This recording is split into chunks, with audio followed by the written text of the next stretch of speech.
To be honest, I don't think this game needs to exist. I mean, come on, look at the original. It's perfect. But I love this remake. The cramped hallways are claustrophobic, shooting the guns feels crisp and crunchy, and the ganados feel more alive than ever. Or should I say, unalive? The story plays out generally the same as before. Leon comes to Spain to save the president's daughter, and kills all the locals, makes some one-liners, and... oh my god, this is a gacha game now.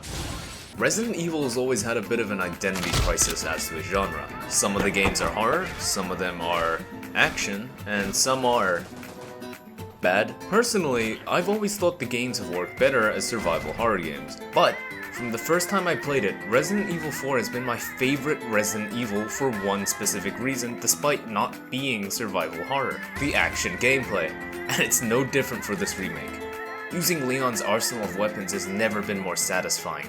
Running out of ammo for one and then having to pull another out of your ass just as an enemy is about to reach you, it's never felt more smooth. But the most fun way to murder the hell out of everything isn't actually the guns, it's probably the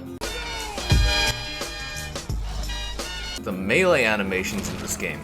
With third-person shooters in claustrophobic environments, there's this one trope that games like to include. It's called having a shit camera. And although it's not horrible in this game, it can get a bit funky when you back up into a corner, but like most other situations in real life, it's completely solved by throwing in a German suplex. For most other shooters, melee is an emergency button you can use when you run out of ammo.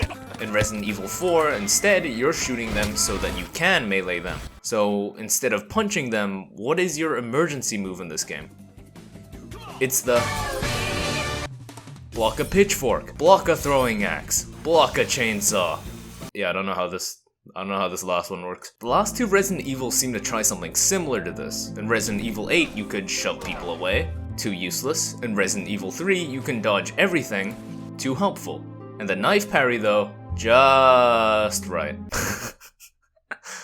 Okay, that was a stupid joke. The knife can block all sorts of attacks from other weapons, but it doesn't block everything. So it gives you a backup against stronger enemies, but doesn't let you use it against the ones you should beat up anyway. Between combat sections, you get puzzles spread throughout the game. Breaking into a church, solve a puzzle. Eating dinner, solve a puzzle. Opening up your inventory, solve a puzzle. And while in most action games I find this annoying, they kind of feel fitting for this one. Despite making, you know, no sense, but neither does anything else in this series, so I'll allow it. On the other hand though, there are a few things I can't let go.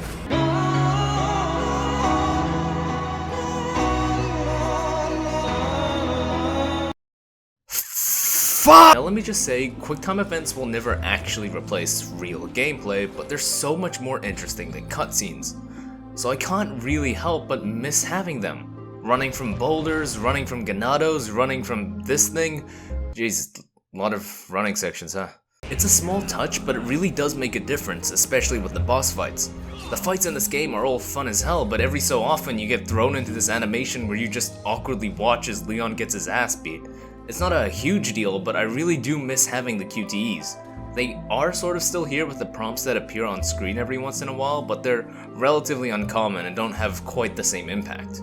I do have to say though, I remember back when the difference between game and cutscene graphics was bigger than the difference between the times of my uploads.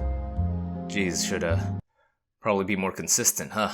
But oh my god, I can't believe we've gotten to the point where the two look practically identical, and not just that, but they look so goddamn amazing. I mean, look at this, everything looks so beautiful, especially the environments. Okay, maybe not that. What used to look super brown and bland now looks like a real terrifying place. But would I call this game scary? No, not really, but it's really atmospheric. Everything in the world and level design just oozes with atmosphere. I meant metaphorically. Gross. The game is split into three main locations: the village, the castle, and the island. All three environments have extremely different vibes to them. The village is more open and feels like you can get jumped from any direction. The castle is claustrophobic without you knowing what's around the corner. And the island is...